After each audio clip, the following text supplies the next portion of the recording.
Hello everybody, welcome to BasketNews Talks. I'm the host Donatas Urbanas and I have a special guest here in Fenerbahce Ulker Sports Arena, Jan Vesely, one of the faces of the EuroLeague and of course the main face of Fenerbahce. Thank you for inviting me. Jan, I would like to start with the summer you had. You had an amazing summer with once-in-a-lifetime experience. And tell me about the biggest highlight of Tokyo Olympics for yourself, but not just on the court. For example, for me, I love that story when Kevin Durant had that, happy birthday song, even though it was not his birthday, and all the tunnel before, coming out in the arena on the parade was, clapping happy birthday. Did you have any highlights you will remember to this day or even longer?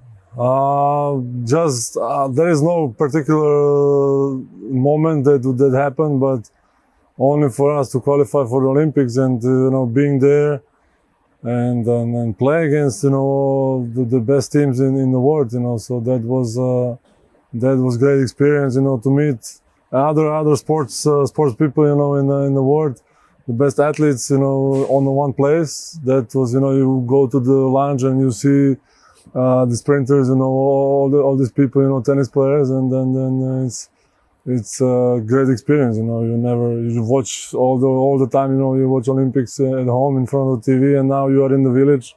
So I think all the experience around the Olympics that's gonna stay in my memory forever, I think.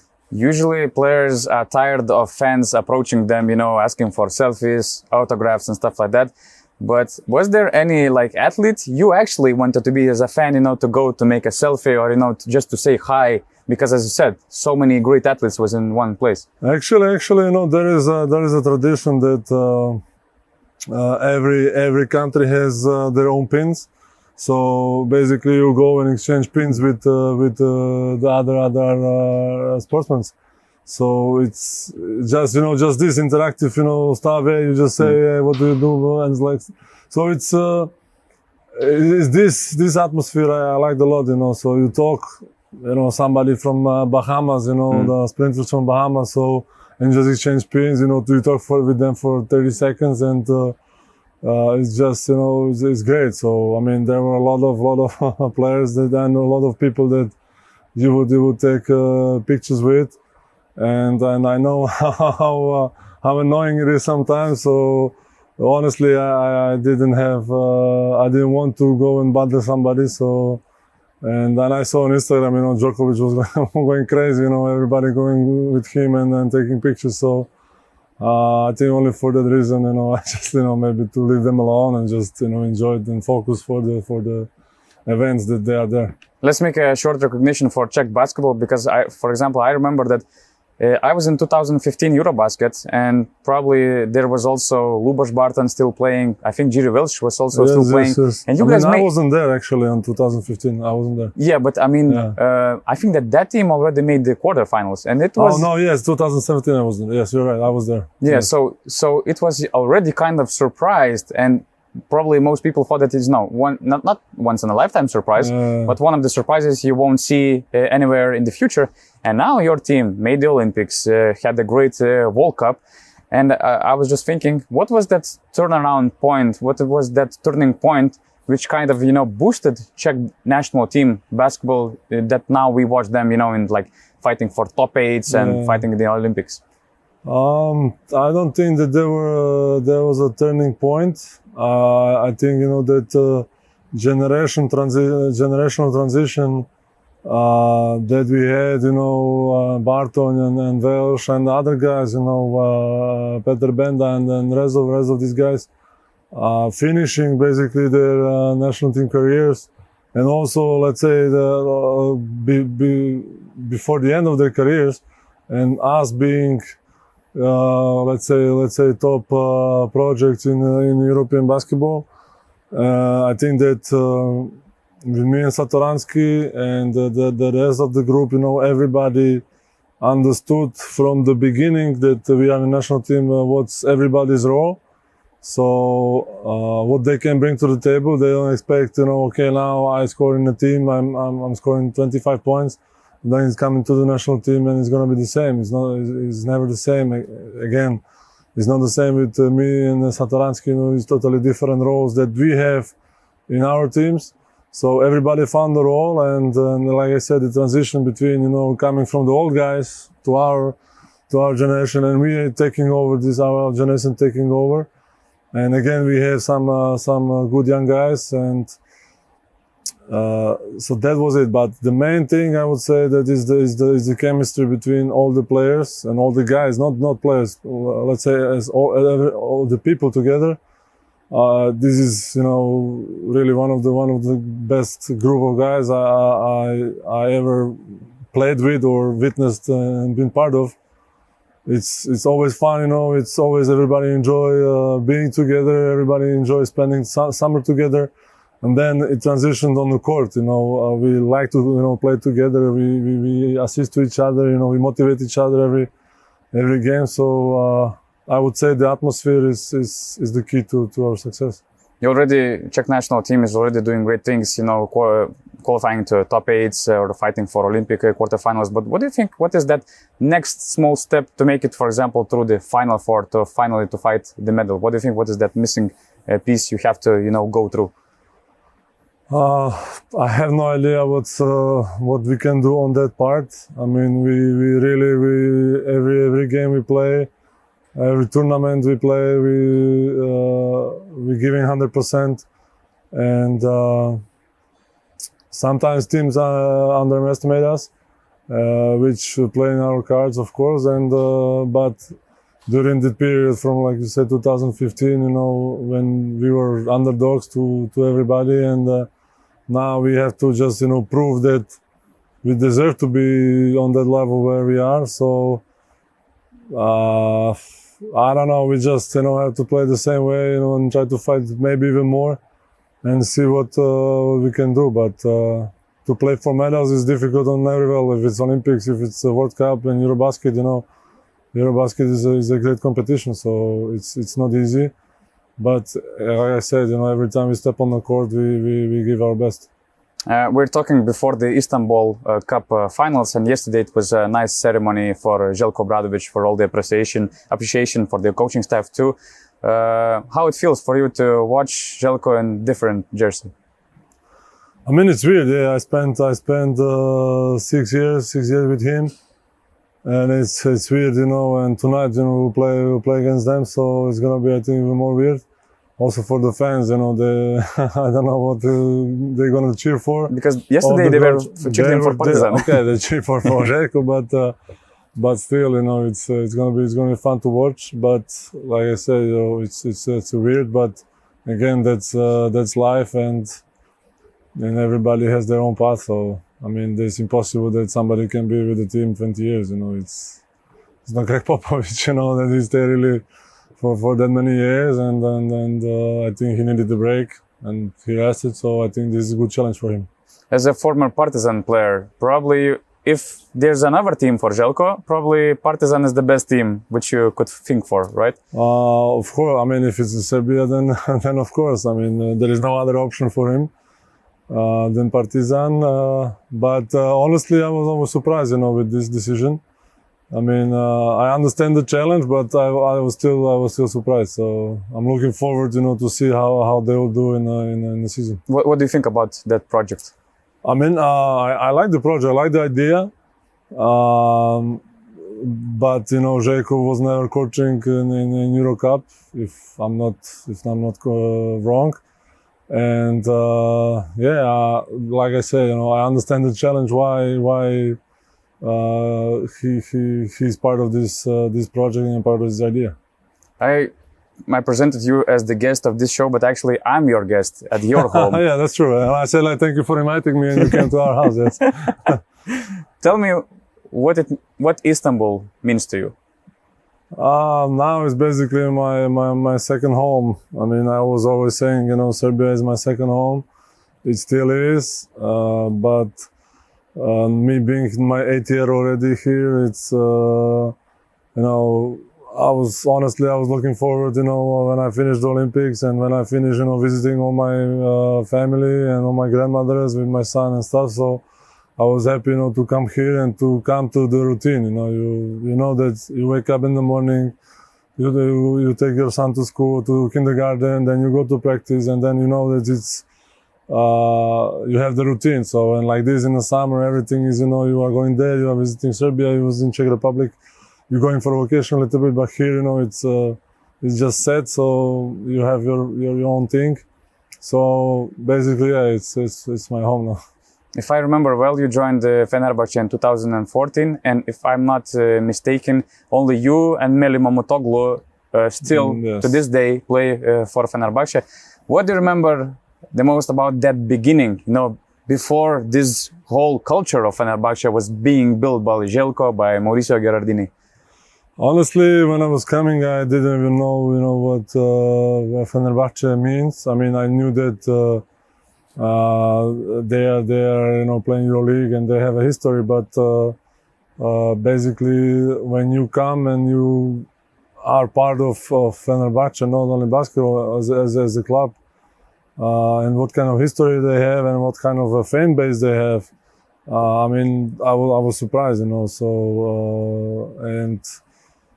That's, I think, one of the reasons that I stayed for so many years, because I like these kind of fans, and I like this kind of energy. So yeah, I mean, like I said, I don't know when I came, I didn't know what is happening, but during the times that passed, it's grew to me, and then I'm loving it here. I remember that I was told that you back then in 2014 you were a very unique signing. You were a very unique player in the EuroLeague in terms of skill and athleticism, and it was not very usual for that kind of for these EuroLeague centers back in the day. Do you remember how EuroLeague was also changing, maybe because of you? Also the way you changed the game, did you feel that way? Also that teams also started to make some projects to, let's say, match you also, and that kind of Fenerbahce game? I don't know if I wouldn't say that I changed something in the EuroLeague. I mean, honestly, when I was signing as a foreman, Mm-hmm. and then Bjelica at that time, being MVP that year. Zeljko just decided, that me and him together as a 4 and 5, it's a great fit. Also me and him playing pick and roll. So he is a ball handler, and me as a 5. So in that period, you don't see many 4 and 5 pick and rolls, happening. So I think in that time was new for people. It was not that usual, and that was our main let's say main attacking mode. So in that part, I don't know if it changed something, but I think we forced teams to adjust, to that kind of game. And from that moment, I become a 5-man, athletic 5-man in Europe. I mean, I can adjust, like, I can find myself on the 4, so I can find spots on the court where I can help the team on the 4. So I think I would say I'm like a combo guy, who's going between 4 and 5, and then just do whatever coach wants from me, and then help the team as much as I can. Year by year, you became more complete player. Let's say every year adding some skill, adding some, for example, range and more skills. And something like you did more than maybe in the NBA they asked you to do. What do you remember, what was behind that? What do you remember the most about, changing the way you play? Okay, the NBA was different. I was young, coming the lockout year. I would say not coming to the good situation in the team. So all the things, happening, I lost my confidence when I was there. So all these things played part of my now transitioning, to coming to Europe, and basically going, step by step. It's my 8th year. Like you said, every year I do something else, and I get more confidence, every year. So I'm trying not to force, to do, okay, now I'll be, in 1 year I'll be a great shooter, great free throw shooter, great ball handler and stuff like that. So I really want to focus on one thing to do, basically, let's say in the summer, and to be 100% sure from my side that I'm comfortable with doing. So that's basically my goal. What I was doing these 8 years now in Fener, to every year improve something and be consistent and feel good in that thing what I'm bringing. So, and that's it. You won the EuroLeague with Fenerbahce. You became a better player with Fenerbahce, and let's say like you became more ready for the NBA. And I was told that NBA teams were really seriously, knocking your door, trying, to turn you, to make a comeback to the NBA. What do you remember the most about if you were close to coming back to the NBA, and what were you thinking about these options? Yes, like you said, there were offers, and but I think it was after my second year in Fener. I think that was the most serious, offer and stuff. But I think, in that moment, I thought that I'm not 100% ready to go back. I was thinking, if I go now, okay, I improve something, I gain confidence. If I go back there, it can happen again. What happened? So I think maybe it was just the bad experience from the NBA that I already had. So at that time I didn't choose to go, and the rest was just, let's say, offers that was not acceptable from my part. Let's say I wanted to be more sure and has more, not freedom, but has more playing time, and be sure that I have the playing time. If that's not the secret, what team it was? Because usually when we talk about the NBA and the Europeans, a lot of depends what kind of organization it is and what's their approach in international players. Probably there's a big difference if it's San Antonio Spurs and, for example, other tanking team. I don't know. I wouldn't say this. I wouldn't say. No worry. No. That's okay. My part was to ask you. No, if you don't okay, answer, I'm okay. You're getting ready for the 8th season with Fenerbahce, which is already crazy. And throughout all these years, you started as a young guy in that team. You played with many leaders, with many veterans, and now you're becoming that kind of veteran. Thank you for bringing this up. Yes, which everybody is looking up. If they're kind of situation where they need an answer, they look at their leader, they look at their veteran. You, Nando De Golo, for example. What did you try? Okay, like naturally, what did you try to take from every leader's brain? Which leaders impressed you the most, and in what way they impressed you the most? Honestly, in my years during in Fener, I mean, we had a lot of great players and a lot of good leaders. But honestly, in my career, when I played, I always turned back to my captain, who was in Partizan. And it's Pera Božić. And honestly, this is the best example of a leader and a professional guy that it's, how to say, he, in that time, he didn't play much. He had some minutes, he had some role, but still, was more forced to the young guys, but still, he was the captain, and whatever he said, that was it. There was not even. I'm not saying he was never. He was always right. He said, but was not even thinking a little bit that, okay, hey, come on, what are you talking about? So no, it was always.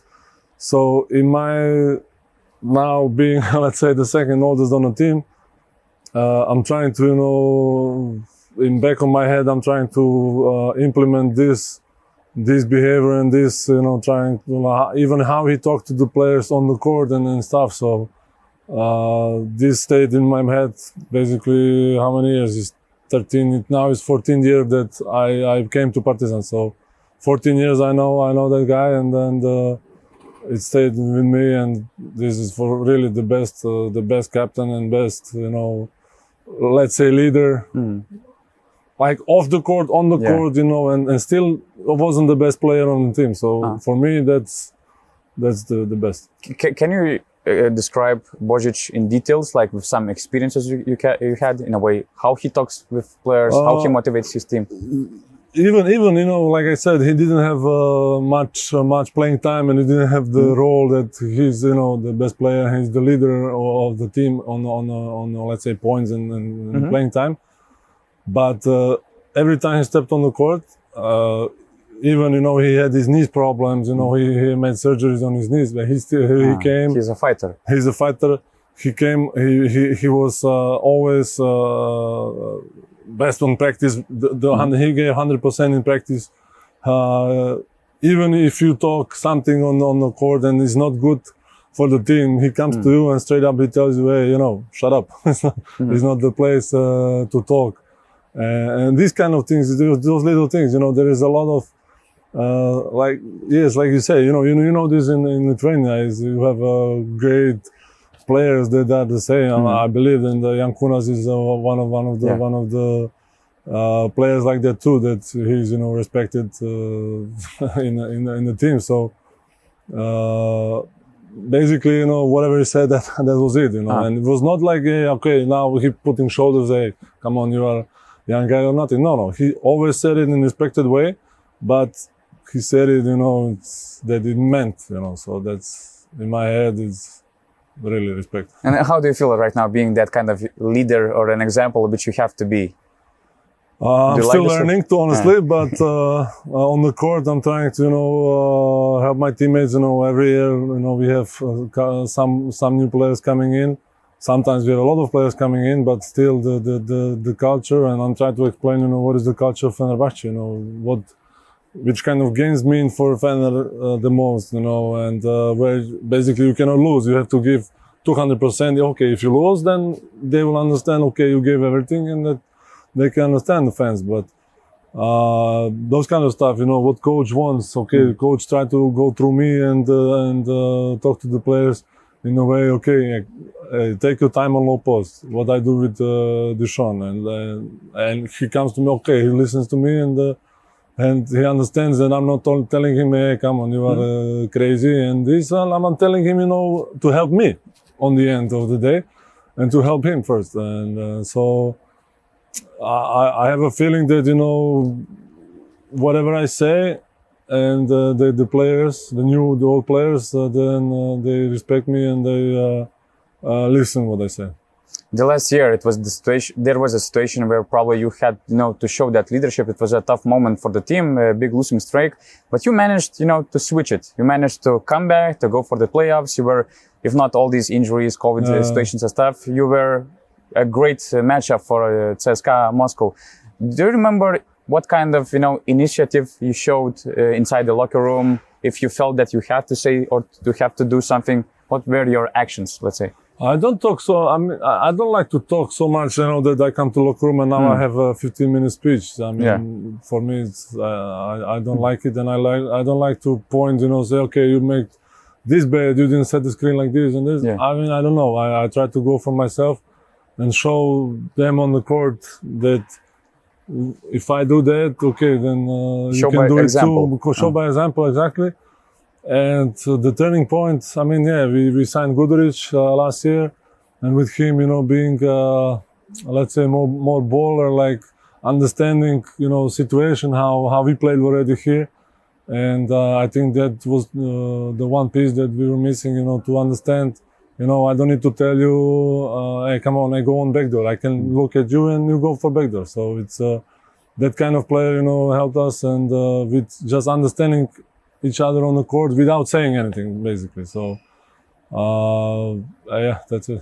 And the last question, you started a new project with Fenerbahce in 2014. It was a long era with Zeljko Obradovic.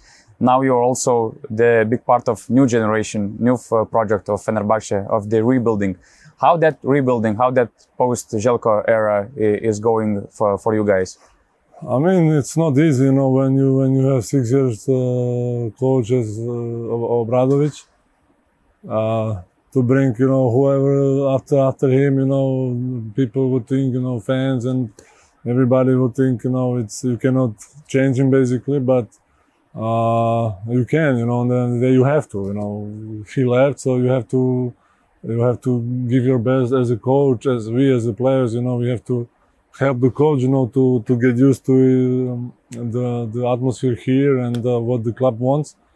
So me and Nelly, you know, being the players that they are here, you know, forever, and also, you know, we have to just help everybody around into the transition to get on the court and just to know what we are doing as a team.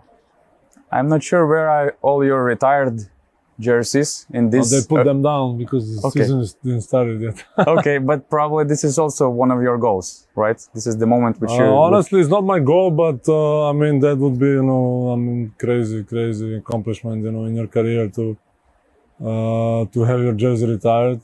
I mean, for somebody to appreciate you that much, to put your jersey to nobody to wear the number anymore. So, I mean, that would be, crazy accomplishment. But still, there is a long road in front of me. I'm still 31, so we'll see what's gonna happen. And but like I said, I try to lead by example, and I try to go in on the court and just give my best and help the team the best I can. Jan, thanks a lot for the conversation, and I wish to start a new successful era with Fenerbahce. Thank you very much. That was it, guys. You can follow us on BasketNews.com, and you can find us on all main audio platforms.